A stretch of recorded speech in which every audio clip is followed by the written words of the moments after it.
హరిజింతింపక మత్తుడై విషయ చింతాయత్తుడై చిక్కి వాసరముల్ ద్రోసెడువాడు కింకర గదా సంతాడితోరస్కుడై ధరణీశోత్తమ దండభృన్నివసనద్వారోపకంఠోగ్రవైతరణీ వహ్నిశిఖాపరంపర్లచే దగ్దుండుగాకుండునే దండభృన్నివసనద్వారోపకంఠోగ్ర వైతరణీ వహ్నిశిఖాపరంపరలచే దగ్దుండు కాకుండునే.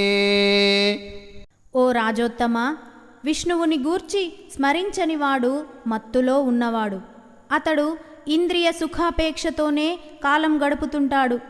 అలాంటివాడు యమకింకరులు గుండెలవిసేలా బాదిన గదల దెబ్బలతో బాధపడినవాడవుతాడు. అతడు యమలోకం సింహద్వారం దగ్గర ప్రవహించే